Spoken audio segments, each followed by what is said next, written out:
በስመ አብ ወወልድ ወመንፈስ ቅዱስ አሃዱ አምላክ አሜን። እንደምን ዋላችሁ? እንደምን አመሻችሁ? ምሕረቱ ብዙ የሚሆን በንጋቱ መምሸት በቀትሩ ጨለማ በሕይወቱ ሞት በሕልውናው መታጣት በባለጠግነቱ መክሰር የሌለበት ስሙ እግዚአብሔር የተባለ በነቢያት በሐዋርያት በሰማዕታት በጻድቃን በደናግል በመነኮሳት የተከበረ የተፈራ የተወደሰ እግዚአብሔር ስሙ የተመሰገነ ይሁን።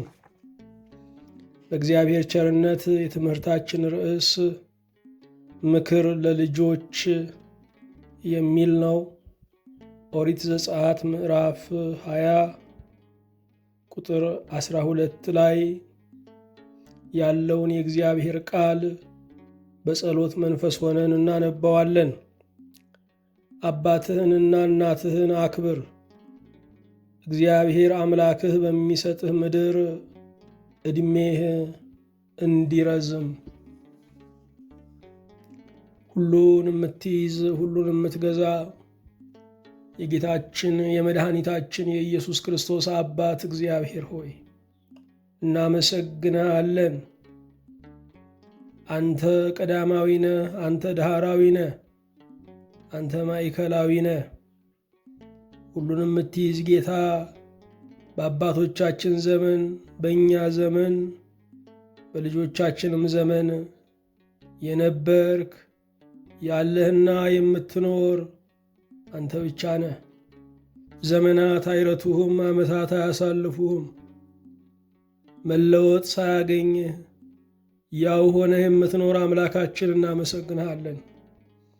እንደ ቸርነትህ በማያልቅ ዘመን የሚያልቅ ዕድሜ የሰጠህን፣ በማያልፈው ሕልውና ኃላፊ ዓለምን ጸጋ አድርገህ የሰጠህን እግዚአብሔር እናመሰግንሃለን።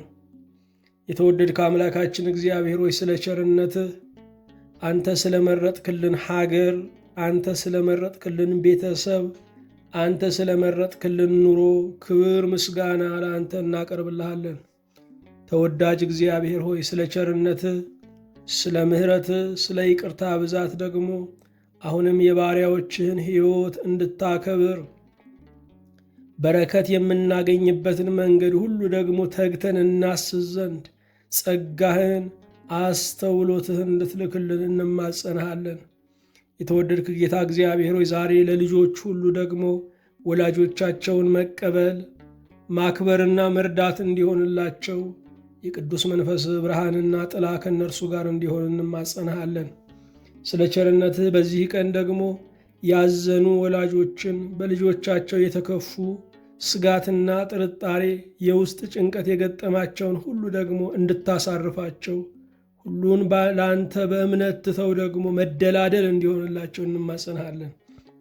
ልጆቻቸው ታመውባቸው የሚሰቃዩትን፣ ልጆቻቸው ደግሞ ተቸግረውባቸው የሚጨነቁትን፣ የልጆቻቸው ድምፅ ጠፍቶባቸው የልጆቼን ድምፅ አሰማኝ እያሉ የሚማጸኑህን ሁሉ ዛሬ እንድታስብልን አቤቱ እንጠይቅሃለን።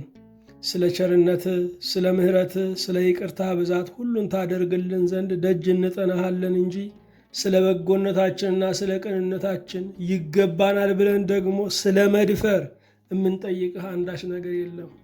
ሁሉ የቸርነት ስጦታ የምሕረት ስፍርህ ነው። ጌታ ሆይ ተመስገን። በሰላም ጀምረን እስክንፈጽም ጥበቃህ በዙሪያችን፣ ማዳን ምሕረት በመካከላችን ትሁንልን። በአንዱ ልጅ በኢየሱስ ክርስቶስ በእርሱ ያለ ክብር ጽን ላንተ ይገባሃል።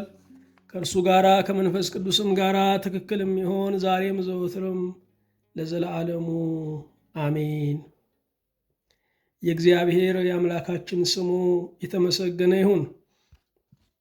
የትምህርታችን ርዕስ ምክር ለልጆች የሚል ነው። እግዚአብሔር አምላክ አስቀድሞ ለልጆች ወላጆችን ሰጠ። ወላጆች ባይኖሩ ልጆች ሊገኙ አይችሉም። ወላጆች ባይኖሩ የልጆች እድገት የተሟላ አይሆንም ነበር። ወላጆች ባይኖሩ ልጆች በሐሳርና በመከራ ይህንን ዓለም ይገፉ ነበረ። ስለዚህ እግዚአብሔር ለልጆች ወላጆችን አዘጋጀ። እግዚአብሔር አምላክ እርሱ አባት ነውና አባቶችን አዘጋጀ። እርሱ እውነተኛ አባት ነው። የጸጋ አባቶችን እግዚአብሔር አዘጋጀ። አባቶች አባት ይባሉ ዘንድ በቸርነቱ ሰጣቸው። ልጆች ልጆች ይባሉ ዘንድ በቸርነቱ አፍቃሪዎችን ሰጣቸው።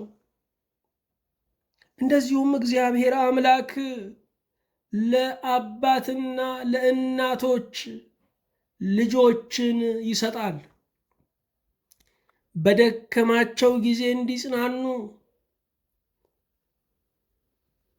የዚህ ዓለም ጀንበር ባዘቀዘቀ ጊዜ መብራት አብርተው እንዲመሯቸው፣ ጉልበት በከዳቸው ጊዜ አቅም እንዲሆኗቸው፣ ሀብታቸው በነጠፈ ጊዜ እንዲጦሯቸው። ይህ ብቻ አይደለም፣ አስታመው በሰላም እንዲሸኟቸው እግዚአብሔር ለወላጆች ልጆችን ሰጠ። በአብዛኛው ወላጆች የልጆቻቸውን አደራ ተወጥተዋል። በዚህም በእግዚአብሔር ዘንድ ክብር ያገኛሉ። ልጆች ግን የወላጆችን አደራ መወጣት ባለመቻላቸው እግዚአብሔር ያዝናል።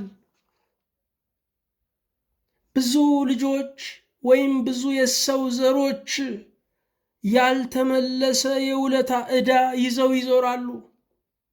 ከዚያ ቀዳሚው የወላጆቻቸው ውለታ ነው። ወላጆቻቸው እንደወደዷቸው መውደድ፣ እንደፈለጓቸው መፈለግ፣ እንደተንከባከቧቸው መንከባከብ አልቻሉም። ስለዚህ ብዙ ልጆች ሕይወታቸው ደስተኛ አይደለም። ሀብት አለ፣ ደስታ የለም። እውቀት አለ፣ ደስታ የለም። ቤተሰብ መስርተዋል፣ ደስታ የለም። እነሱም ልጆች አፍርተዋል፣ ደስታ የለም። ወላጆቹ የሚያዝኑበት እናትና አባት ያልመረቁት መንገደኛ ምርኩዝ የሌለው መንገደኛ ነው። ስለዚህ ሲደክመው መደገፊያ ምርኩዝ የለውም። ጠላት ሲመጣበት የሚያባረርበት በትር የለውም። የአባትና የእናት ምርቃት ለድካም ምርኩዝ፣ ለጠላት በትር ነው። አስቸጋሪ ቀኖችን የምናልፈው በወላጆቻችን ጸሎት ነው። ጭጋጋማ ቀኖችን የምናልፈው በወላጆቻችን ጸሎት ነው። የሚገዳደሩ ተራሮችን የምንደለድለው በወላጆቻችን ጸሎት ነው። ከሀገር ከትውልድ ቀዬ ከኖርክበትና ከለመድከው ስፍራ እንጀራን ሽተህ ስትወጣ ስንቅህ ምርቃት ነው። ገንዘብ የያዘ ያልቅበታል፣ ምርቃት የያዘ ግን አያልቅበትም። አባትና እናት የሚመርቁት ተገደው ሳይሆን ከልባቸው ደስ ሲሰኙ ነው። ምርቃት ደስ የተሰኘች ነፍስ ወደ እግዚአብሔር ግምጃ ቤት ገብታ የደስታዋን ያህል እየዘገነች ላስደሰታት ልጅና ወዳጅ ትሰፍራለች። እግዚአብሔርም ለተደሰተች ነፍስ፣ በበጎ ነገር ሐሴት ላደረገች ነፍስ ከግምጃ ቤቱ ያሻትን ስትወስድ ደስተኛ ነው። አጽንቼዋለሁ፣ አትሜበታለሁ፣ እኔም ይሁን ብያለሁ፣ ተስማምቻለሁ ይላል። አንድ ነገር ልጠይቃችሁ ያስፈልጋል። አባትና እናት መርቋችኋል ወይ? አባትና እናት ካልመረቃችሁ ሳይውል ሳያድር ይመርቋችሁ። እግዚአብሔር በረከትን የሚያስተላልፈው በአባትና በእናት በመምህራንና በመንፈሳዊ አባቶች በኩል ነው። ምርቃት ከሌላችሁ የምድር ኑሯችሁ ጨለማ ነው። ጎጇችሁ መቅረዝ የለውም። ምንጫችሁ የሚደርቅ ነው። መንገዳችሁ የማይቋጭ ነው። አዎ አባትና እናት ዛሬ በሕይወት ከሌሏችሁ መምህራኖቻችሁ፣ መንፈሳዊ አባቶቻችሁ ይመርቋችሁ። ለመመረቅ ደስ ማሰኘት ያስፈልጋል። የሚወዱትን ነገር አድርጉላቸውና ነፍሳቸውን ደስ አሰኟት። ከሐሴታቸው ውስጥ የሚወጣው ምርቃት ለእናንተና ለዘራችሁ ይፈሳል። በዚህ ምድር ላይ ብዙ ፍቅሮች ተፈትነው ወድቀዋል። ወዳጆቻችን፣ ጓደኞቻችን፣ አብሮ አደጎቻችን፣ የትምህርት ቤት ጓደኞቻችን፣ የሥራ አጋሮቻችን፣ መከራ ያስተዋወቀን፣ እስር ቤትና ስደት ያስተዋወቀን ጓደኞቻችን አሁን የሉም ይሆናል። ከተለያየን በኋላ ደብዛ የሌለው መታሰቢያ የሌለው ትዝታው የሚሻር ሆኖብን ሊሆን ይችላል። አባትና እናት ግን ዛሬም ቋሚ ነው። ብዙ ፍቅሮች ተፈትነው ወድቀዋል። የመጨረሻው ዘመን የእናትን ፍቅር የወላጆችን ፍቅር ማሸነፍ አልቻለም። ፍቅር ትቀዘቅዛለች የሚለው እዚህ ጋር መስራት አልቻለም። ስለዚህም ተፈትኖ ያለፈ ፍቅር የወላጆች ፍቅር ነው። እስቲ ወላጆችና ልጆችን ትንሽ እናስታውሳቸው። ልጅ ከእናቱ ማህፀን ሲወጣ የሚለያዩት በምላጭ ነው፣ በግድ ነው የሚለያዩት። ኋላም ሞት ሲመጣ በግድ ነው የሚለያዩት። አዎ እግዚአብሔር የእርሱን ፍቅር እንረዳው ዘንድ በዚህ ምድር ላይ ኃያል ፍቅር አድርጎ የወላጆችን ፍቅር ሰጥቶናል። ጌታችን መድኃኒታችን ኢየሱስ ክርስቶስ 30 ዘመን በናዝሬት ተሰውሮ እየሰራ እናቱን እመቤታችን ቅድስት ድንግል ማርያምን አገለገላት። 30 ዓመት እሷን ለመርዳት ወሰነ። ልብ አድርጉ፣ ጌታችን ኢየሱስ ክርስቶስ በምድር ላይ የኖረው 33 ዓመት ከ3 ወር ነው። 30 ዓመቱን ግን በሥጋ የወለደችውን እመቤታችን ቅድስት ድንግል ማርያምን ለመርዳት አዋለው። መስቀል ላይ በዋለ ጊዜም ከተናገራቸው የሕይወት ቃላት አንዱ እነሆ ልጅሽ፣ እነሆ እናትህ ብሎ እናቱን ለዮሐንስ፣ ዮሐንስን ለእናቱ አደራ መስጠት ነው። ስጦታ አድርጎ መስጠት ነው። መስቀል ላይ እያለም እናቱን አልረሳም። በአስቸጋሪ ሁኔታ ውስጥ ብትሆኑ እንኳ ወላጆቻችሁን እንዳትረሱ ማለቱ ነው። አዎ ጌታችን ኢየሱስ ክርስቶስ ከ33 ዓመት የምድር ዘመኑ 30ውን እናቱን ለመርዳት ከዋለው እኛስ? ምክር ለልጆች። እግዚአብሔር ዛሬ ልጆችን መምከር ይፈልጋል። ልጅነት የቢሮ ሹመት በመሆኑ የሚያድግ አይደለም። ሲወለድም ልጅ ነው። ምናልባት ዛሬ ዕድሜው 70 ዓመትም 60 ዓመትም ሆኖ ልጅ ነው። ልጅነት ዕውቀት ከፍ ሲል ስሙ የሚለወጥ፣ ሀብት ከፍ ሲል ስሙ የሚለወጥ አይደለም። ያው ልጄ ነው የሚሉት። ያ ልጅ ለሌላ ሰው ንጉሥ ነው። ያ ልጅ ለሌላ ሰው ጳጳስ ነው። ያ ልጅ ለሌላ ሰው መኮንን ነው። ያ ልጅ ለሌላ ሰው መስፍን ነው። ለሌላ ሰው ዳኛ ነው፣ ፕሮፌሰር ነው፣ ዶክተር ነው። ለወላጅ ግን ያው ልጅ ነው። ወላጆች በሕይወት ዘመን እስካሉ ድረስ ልጆቻቸውን ይወዳሉ። በትኩስ ፍቅር ይወዳሉ። እንደ አዲስ እንግዳ ከዚህ በፊት አይተውት እንደማያውቁ አድርገው ይወዱታል፣ ይቀበሉታል። ይህ ብቻ አይደለም፣ የሚታሰባቸው ሁሉ ክፉ ክፉ ነው። ልጄ አጥቶ ሊሆን ይችላል፣ መንገድ ላይ ወንበዴ ገጥሞት ሊሆን ይችላል፣ ሲያመሽ ተደናቅፎ ወድቆ ሊሆን ይችላል እያሉ ክፉ ክፉን ነው የሚያዩት። ስለዚህ የወላጆቻችንን ልብ ማረጋጋት ያስፈልጋል። በምድር ላይ ካሉ ውድ ፍቅሮች የወላጅ ፍቅር ነው። በምድር ላይ ካሉ ታላላቅ ፍቅሮች የወላጅ ፍቅር ቀዳሚው ነው። ብዙዎች ቀዳሚውን ፍቅር፣ ትልቁን ፍቅር ጀርባቸውን ይሰጡታል።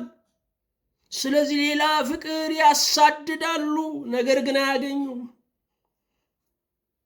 አንድ ነገር ላስታውሳችሁ፣ ወላጆቻችሁ እናንተን የሚወዷችሁን ያህል ልጆቻችሁ እናንተን አይወዷችሁም። ልጆቻችሁ ለወላጆቻችሁ ቸልተኛ ቢሆኑ ለነርሱ አያቶቻቸው ናቸው። ለእናንተ ግን እናት አባት ናቸው። ስለዚህም ክብደቱም ስሜቱም ውለታውም ያለው እናንተ ጋራ ነው። ክብረት ልትሰጡት ይገባል። ምክር ለልጆች፣ እግዚአብሔር የመረጠላችሁ ቤተሰብ ትክክል ነው። የእግዚአብሔር ፈቃድ በሙሉነት ከሚፈጸምባቸው ነገሮች አንዱ እኔን ከዚህ ቤተሰብ እናንተን ከነዛ ሰዎች እንድትወለዱ ማድረጉ ነው። ከገሌ ልወለድ ብዬ ሐሳብ አላቀረብኩም።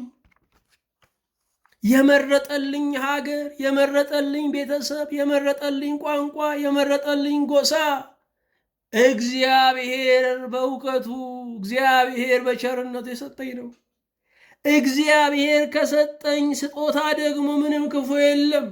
እንኳን እናትና አባት አይደለም፣ እግዚአብሔር የሚሰጠው መከራ እንኳ በረከት ነው።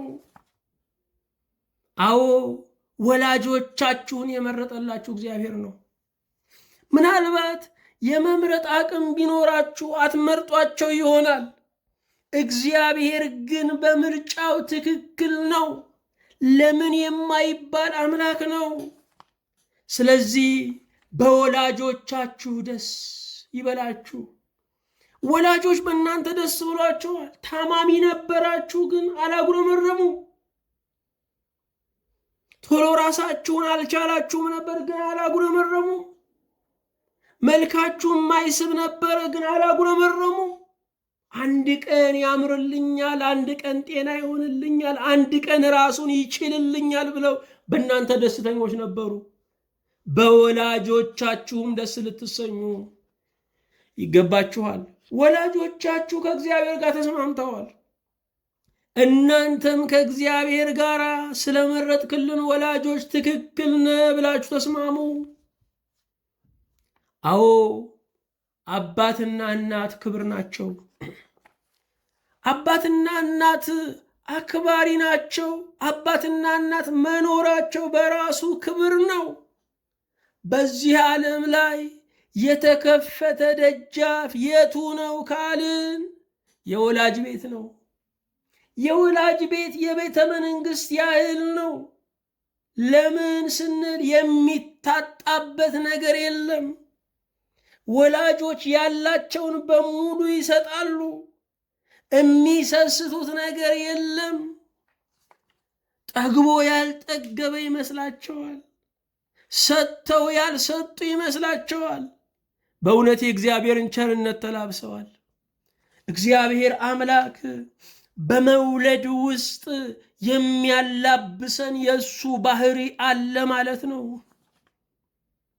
በመጽሐፈ ምሳሌ በምዕራፍ 17 ቁጥር 6 ላይ የሽማግሌዎች አክሊል የልጅ ልጆች ናቸው፣ የልጆችም ክብር አባቶቻቸው ናቸው ይላል።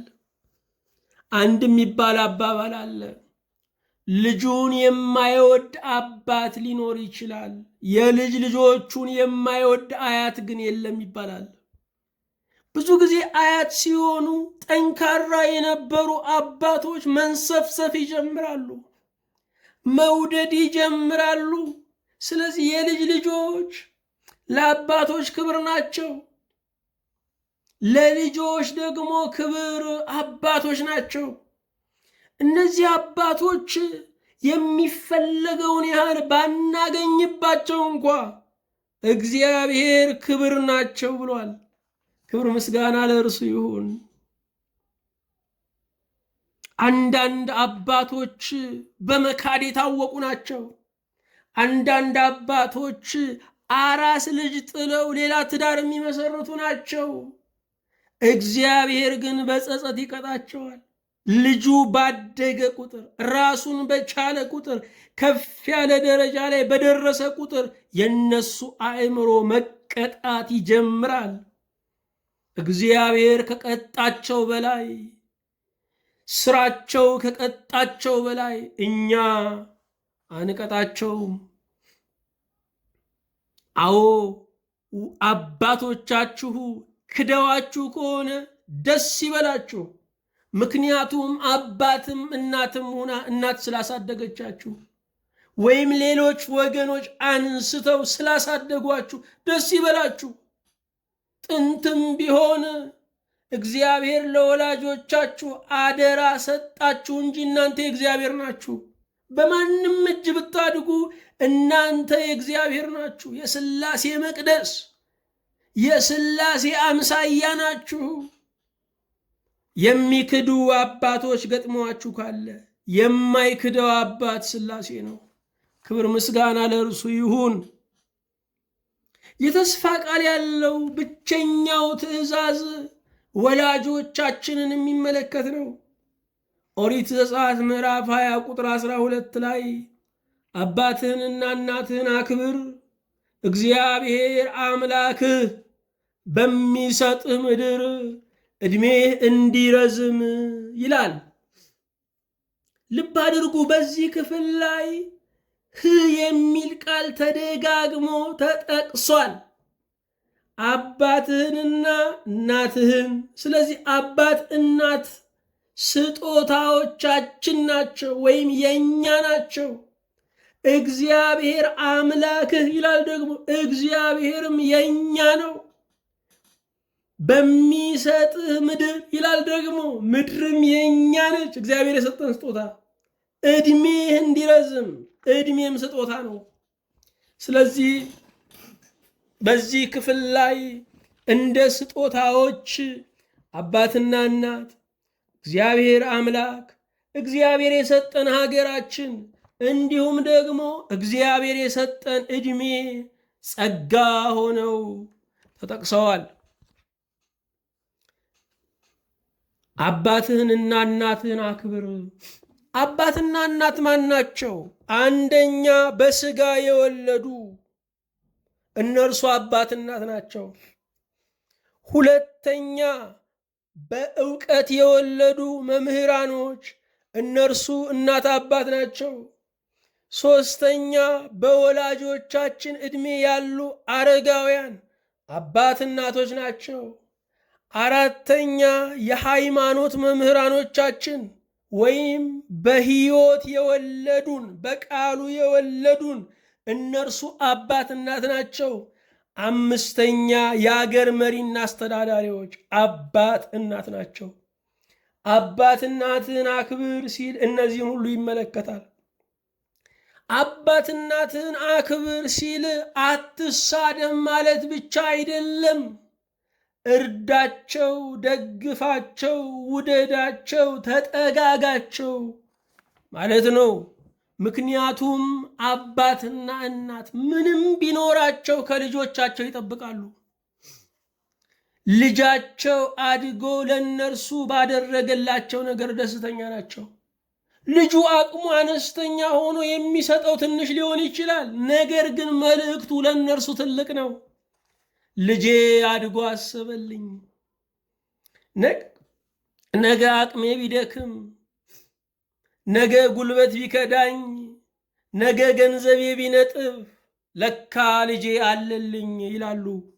ስለዚህ ለወላጆቻችሁ፣ ለመምህራኖቻችሁ፣ ለሽማግሌዎች፣ ለአረጋውያን፣ በእግዚአብሔር ቃል ለወለዷችሁ፣ ለመሪዎቻችሁ አለኝታ መሆን ይገባችኋል።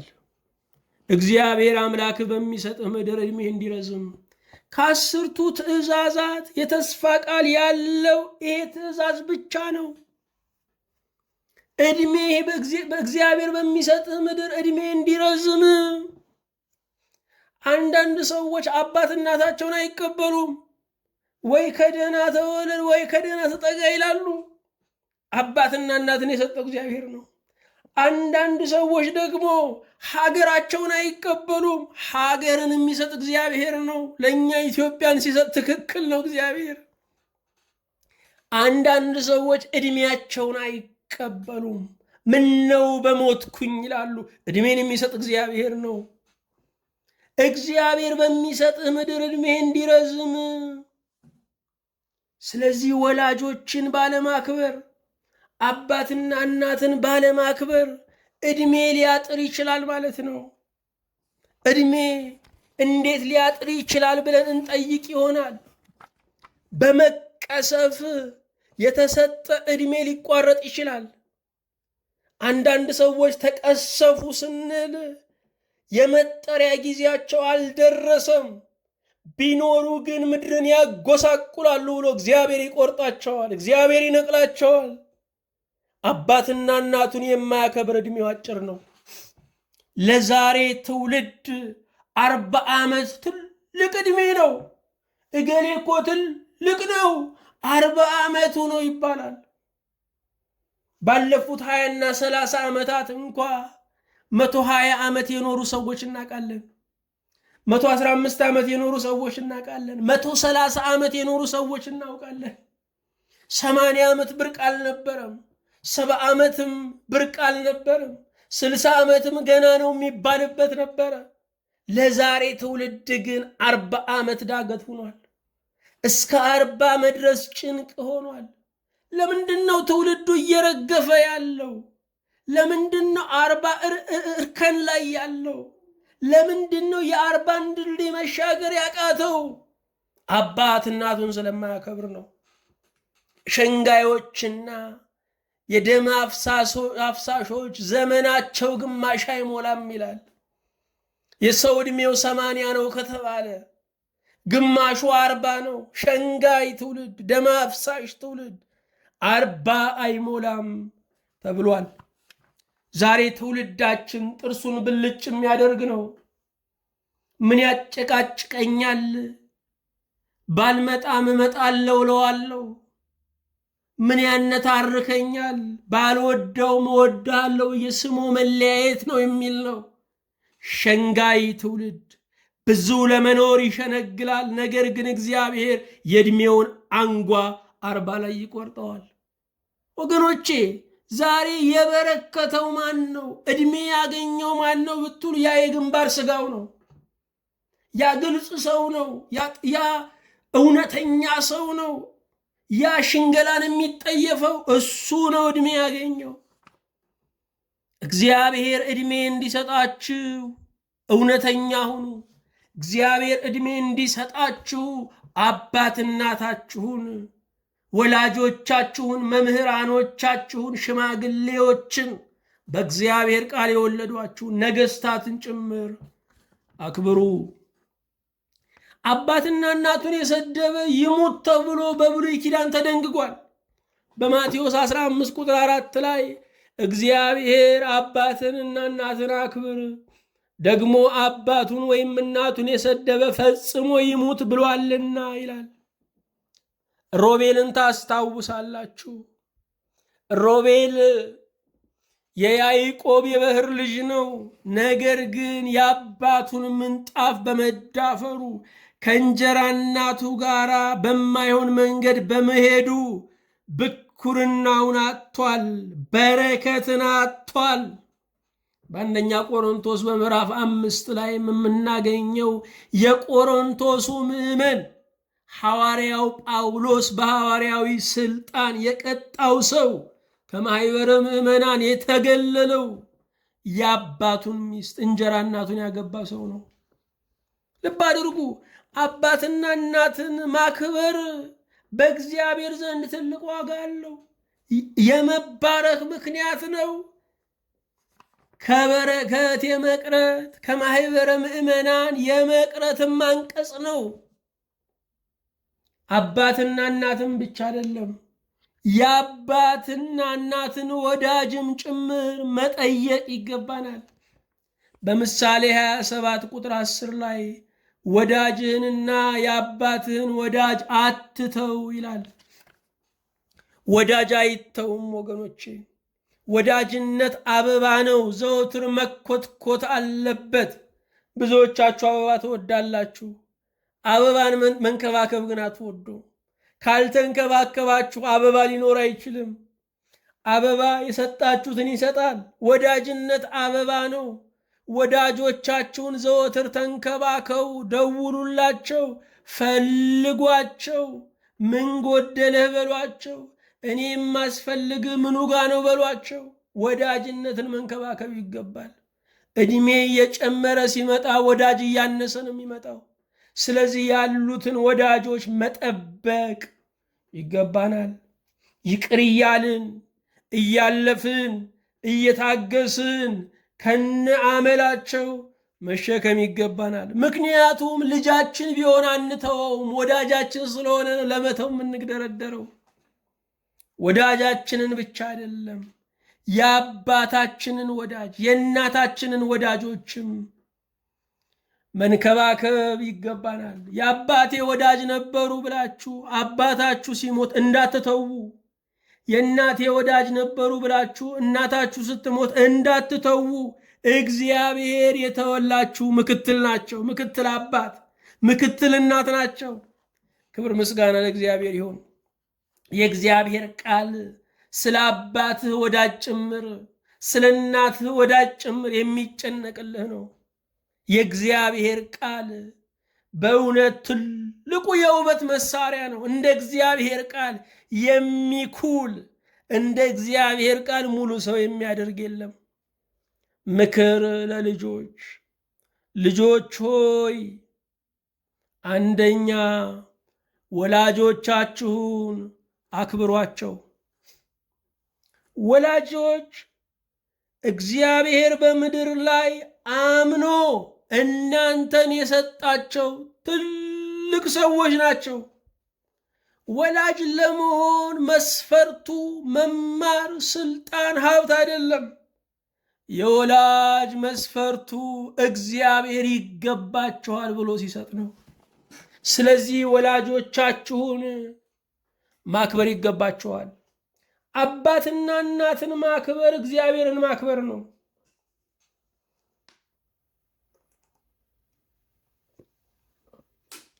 በብሉይ ኪዳን እግዚአብሔርን የሰደበ ይሙት ይላል። አባትና እናቱንም የሰደበ ይሙት ይላል። ስለዚህም አባትና እናትን ማዋረድ እግዚአብሔርን ማዋረድ ነው። አቤት እንዴት አላሰብንበትም! ስታገቡ የእኔ ምርጫ ነው ምን አገባችሁ ነው ያላችሁት። ልብ አድርጉ። ያ ንፍጥ የነበረበትን ሕፃን ማንም አይወደውም ነበረ። ያ ጭቃ ላይ ይቦካ የነበረውን ማሙሽ ማንም አይወደውም ነበረ። ጠራርገው አጥበው አብልተው አሳድገው አስተምረው እንድትወደድ ያደረጉ ወላጆች ናቸው። ለሚስት ያበቁ ለባል ያበቁ ወላጆች ናቸው። እነርሱ ሳያውቁ እነርሱ ሳይፈቅዱ እግዚአብሔር ይቅር ይበለን። እንደውም አንዳንዶች አባቱን አያውቅ አያቱን ናፈቀ አይነት ናቸው። የራሱን ወላጆች አስቀምጦ ከእጮኛው ወላጆች ጋር ስለ ሰርጉ ይመክራል። የራሱን ወላጆች አስቀምጦ የሚስቱን እናትና አባት እማዬና አባዬ ይላል። የራሱን ወላጆች አስቀምጦ ከውጭ ሀገር ሲመጣ የሚስቱ እናትና አባት ቤት አርፎ እናትና አባቱን ሳያይ በዛው ወደ ሀገር ይመለሳል። ይሄ መረገም ነው። እግዚአብሔር በልጆችህ ይመልስልሃል። ዛሬ እየዘራህ ነው፣ ነገ ታጭደዋለህ። አክብሯቸው። ሁለተኛ፣ ልጆች ሆይ ወላጆቻችሁን ታዘዙላቸው። ልብ አድርጉ። እናንተ ትንሽ ሳላችሁ እማዬ እንጀራ ስትሉ እንደ ሆቴል አስተናጋጅ ሮጣ አምጥታለች። የሆቴል አስተናጋጅ አያጎርስም፣ አጉርሳችኋለች። ለማይገባችሁ ለትንሾቹ ለእናንተ እናታችሁ አባታችሁ ታዘዋል። ለሚገባቸው ታዘዙ፣ ታዘዟቸው። ብዙዎቻችሁ የጉራ ወጪ ያላችሁ አቦ አቦ ለመባል አባ ዝናቡ ለመባል ቸርነው ለመባል ወጪ ያላችሁ፣ ለወላጆቻችሁ ግን ስስታም ናችሁ። ልጆች ሆይ ወላጆቻችሁን አትገስጿቸው። ወላጆቻችሁ ትልቆች ናቸው። እግዚአብሔር በዕድሜ ያክብሯቸዋል። በትምህርት ቤት እናንተ ያላገኛችሁት እውቀት እነሱ ጋር አለ። እግዚአብሔር አንዳንዱን በተማሪ ቤት አንዳንዱን ደግሞ በህይወት ውስጥ ነው የሚያስተምረው። እናንተ ጋር የእንጀራ እውቀት እነሱ ጋር የህይወት እውቀት ነው ያለው። እናንተ ጋር ያልተጣራ እውቀት እነሱ ጋር የተጣራ እውቀት ነው ያለው። ስለዚህ ወላጆቻችሁን አትገስጹ። ማስተማር ይቻላል፣ ማማከር ይቻላል፣ መገሰጽ ግን አይፈቀድም። አትውቀሷቸው። ቶሎ ቶሎ እንሂድ። አትውቀሷቸው። ትላንትና ያላሟሉላችሁ ነገር፣ ትላንትና ያላደረጉላችሁ ነገር ሊኖር ይችላል። ዛሬ አቅማቸው ደክመዋል። አትውቀሷቸው። ወደ ሰማይ እየተጠጉ ነው ያሉት። አትውቀሷቸው። ያደረጉላችሁንም ያደረጉት በፍቅር ሕግ እንጂ በመብታችሁና በአስተዋጽኦአችሁ አይደለም። እንደ ልጅ ኪሳራ የለም። ነገር ግን ማንም ኪሳራ አይለው። በነፃ ያበላዋል፣ ያጠጣዋል፣ ያስተምረዋል። አንዳንዱ ለልጁ ሲል ሌባ ይሆናል፣ ጉበኛ ይሆናል። አትውቀሷቸው። ስድስተኛ፣ ነፃ ፈቃዳቸውን አክብሩ። አንዳንዶች ወላጆቻቸውን አምጥተው እነሱ ጋር ስላስቀመጡ፣ ዛሬ መኝታ ስለሰጡ፣ ስላበሉ፣ ስላጠጡ የኔን እምነት ተከታይ ይላሉ። የኔን አስተሳሰብ ደግፍ ይላሉ። ለምን? ተገቢ አይደለም። ነፃ ፈቃዳቸውን አክብሩ። በፍቅር እንጂ በግዳጅ ምንም ነገር አትጫኑባቸው። ምክንያቱም እናንተም ስትደክሙ የልጃችሁ ጉልበት ላይ ትወድቃላችሁ። ነጋችሁን አታበላሹት። ልጆች ሆይ ወላጆቻችሁን ከቤት ከመውጣታችሁ በፊት አዘጋጇቸው። አብራችሁ 20-30 ዓመት ኖራችኋል። አሁን የራሳችሁን ኑሮ ልትመሰርቱ ስትሉ አሳውቋቸው። አይምሯቸውን አዘጋጁ። እንዳይደነግጡ፣ እንዳያዝኑ፣ እንዳይሸበሩ። ልጆች ሆይ ወላጆቻችሁን እርዷቸው። ከእናንተ የቀረበ ማንም የላቸው። ወላጆቻችሁን እያላችሁ ሌሎች ሲንከባከቧችሁ ማየት የመጨረሻ ውርደት ነው።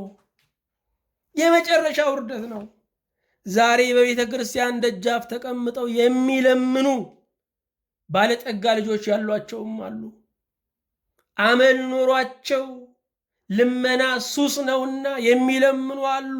ነገር ግን ልጅ ጥሏቸው የሚለምኑም አሉ። አንድ እናት ልጆች የሎትም ያልኳቸው፣ ለካ ልጆቻቸው በሀብት በስልጣን ያሉ ናቸው። ልጅ እኮ እድሜ ሲረዝም አይወድም አሉኝ።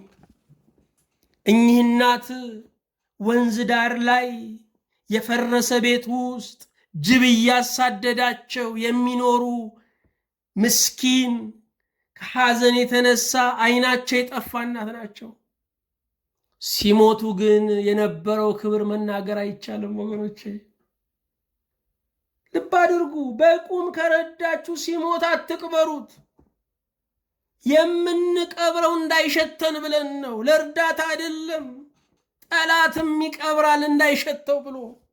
መቅበር ወዳጅነት፣ መቅበር የልጅነት ልኩ አይደለም፣ መርዳት ነው። 9ኛ ተንከባከቧቸው። እንክብካቤ ይፈልጋሉ፣ ተንከባከቧቸው። እንደ እንቁላል እንደሚሰበር ብርጭቆ፣ እንደ ውድ ሳህን ተንከባከቧቸው። ቁመት አትለካኳቸው። ላይማሩ ይችላሉ፣ እናንተን ግን አስተምረዋል። እነኚህ ሰዎች አልተማሩም ማለት ያስቸግራል። ምክንያቱም የትምህርትን ጥቅም አውቀው ለእኛ ዋጋ ከፍለዋል።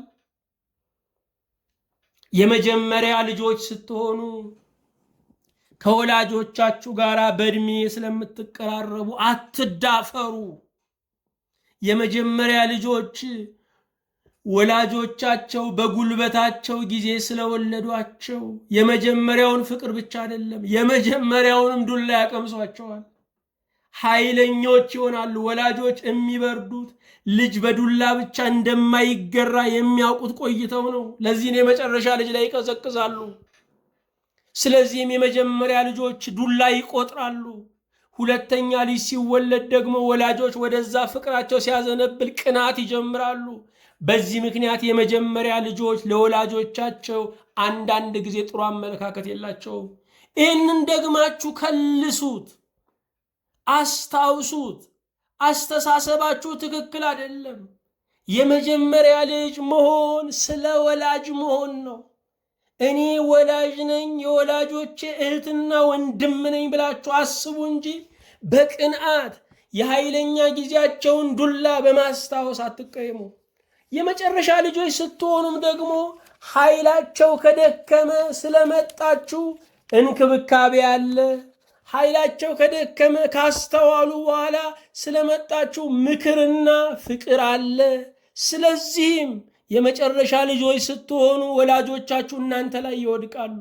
በጣም ልታስታውሷቸው፣ በጣም ልትረዷቸው፣ ካጠገባቸው ልትሆኑ ይገባል። አዎ እንደ ይስሐቅ ሁኑ። ይስሐቅ አባቱን የታዘዘው ልረድህ ልሰዋ ሲለው ነው። ዛሬ ለመሰዋት አይደለም፣ ሱቅ ደርሶ ለመመለስ ወላጁን የሚታዘዝ እየጠፋ ነው። የገዛ ቁርሱን ለመብላት ጉቦ የሚጠይቅ ልጅ እየተወለደ ነው።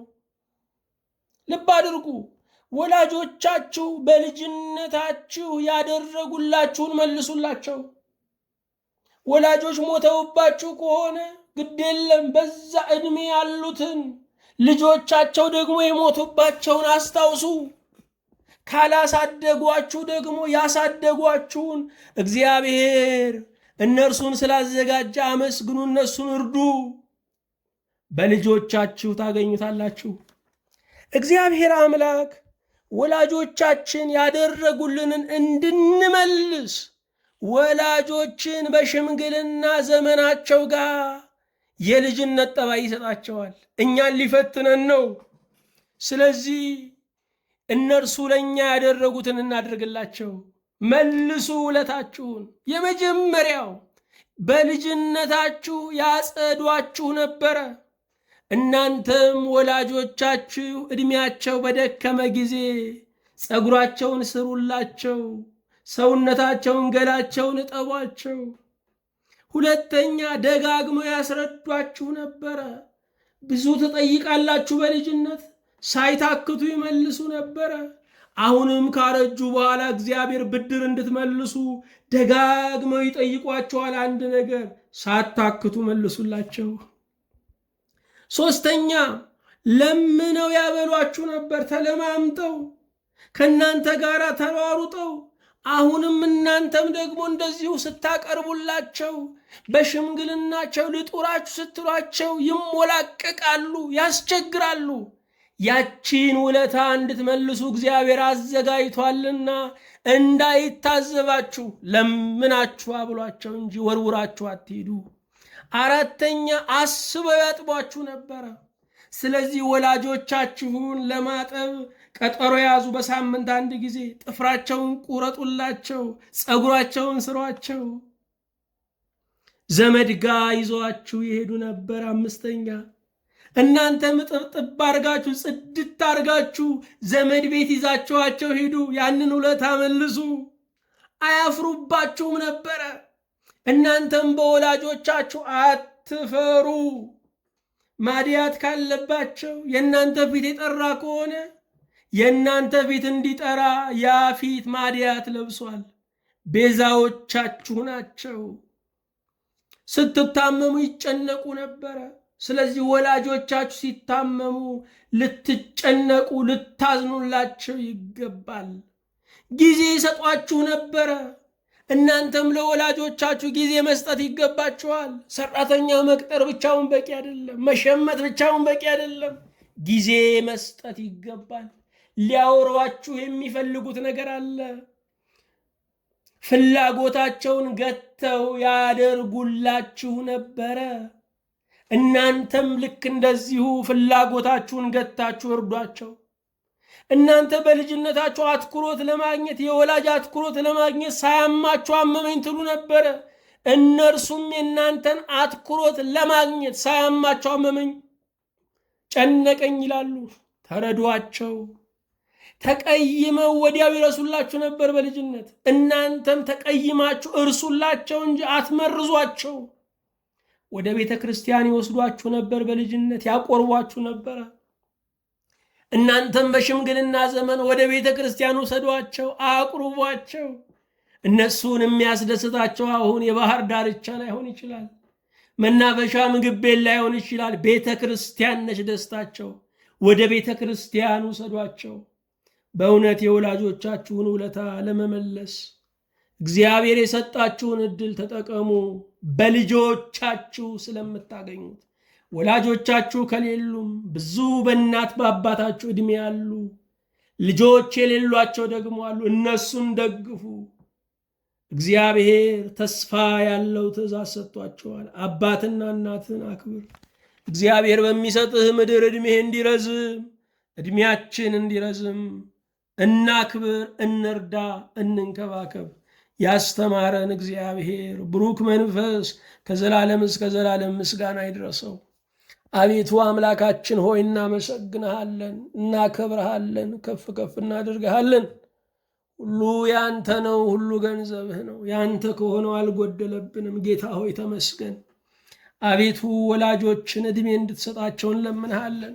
በሀገራችን በኢትዮጵያ የትልልቅ ሰው ዕድሜ የአረጋውያን ዕድሜ እያጠረን ያለው በጭንቀት በተለያየ ውጥረት በኑሮ ድካም በዝለት ጌታ ሆይ የወላጆቻችን ቁጥር እያነሰን ያለው ሽማግሌ በከተማ ማየት እያነሰን ያለው አቤቱ መካሪ ሽማግሌዎች አታሳጣን።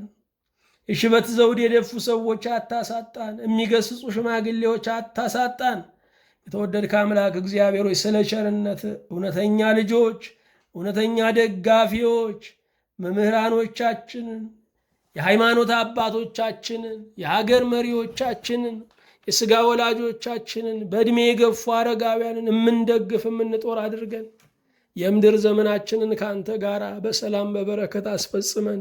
ስላስተማርከን ይኸው ልባዊ ምስጋና በልባችን ጉልበት ተንበርክከን እየሰገድን እናቀርብልሃለን። በአንድ ልጅ በኢየሱስ ክርስቶስ በእርሱ ያለ ክብር ጽን ላንተው ይገባሃል። ከእርሱ ጋር ከመንፈስ ቅዱስም ጋር ትክክልም ይሆን ዛሬም ዘወትርም ለዘላለሙ አሜን።